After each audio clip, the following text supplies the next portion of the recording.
co-founder and CEO of Cookies, a now global cannabis brand. Look who it is. He's the first ever cannabis executive to grace the cover of Forbes. This is legitimate business now, and it's big business. Not to mention a Billboard charting rapper. Welcome. Thank you for having me. We're going to get to your interesting background, but first, as someone in business, how do you view the tariffs and the uncertainty, and does this affect Americans? Well, I think the tariffs is kind of unpredicted. It's wild times for a lot of people, but fortunately, we haven't really been affected in the cannabis space. Yeah. And is it something you worry about, or you are in a business mode where you can kind of tune that out until it really makes you have to think about it? For me, you have to think about cannabis. So yeah, you have to produce it here. You can't really import. You have to produce it in the U.S.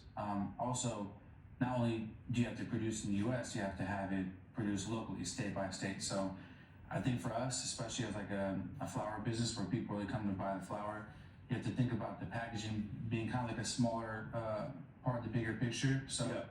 Hasn't really affected us. We don't really think it would affect us. And even before the whole tariff thing, we had to get creative and start looking for options to produce packaging here because things would get stuck in the water and whatnot. And you miss deadlines for not the what you call the flower, the core product, but the stuff around it is still a supply chain issue in packaging, getting it from hardware, places. stuff like that. Yeah. Yeah.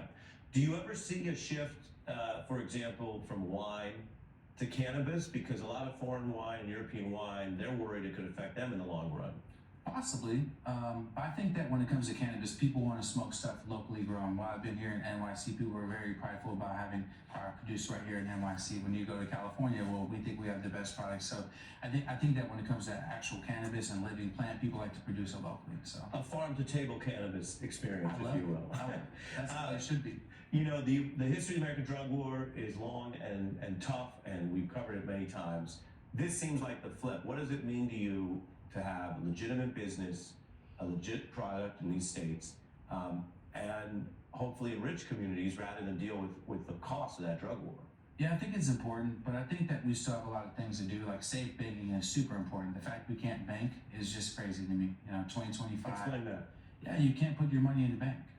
You have to be creative, use credit unions, put cash places, and it doesn't really make it easy for us as business people, especially big volume business, to operate. Mm-hmm. So, and then finally, you are iconoclastic. You're a musician, you're an entrepreneur, you're in the space. What have you learned, and are you in a different place than the 15-year-old you might have thought? For sure. I learned business and just learned about the world and what the world needs, and just, I mean, it's kind of crazy. I think music's been a great way for me to kind of like spread my wings and promote my brands and my products, but I've learned a lot. Since I was 15, I never pictured I'd be here speaking with you today about cannabis, especially about cannabis and business in general. But I dreamed big and I just kind of saw it through. Yeah, it's fascinating. You look at the Prohibition era, and there was a shift from Al Capone and secret, dangerous alcohol to the rich, culturally accepted alcohol businesses we see today. And you're at the forefront of doing that in cannabis, and hopefully getting over a drug war that was, by all accounts, ineffective and often racist.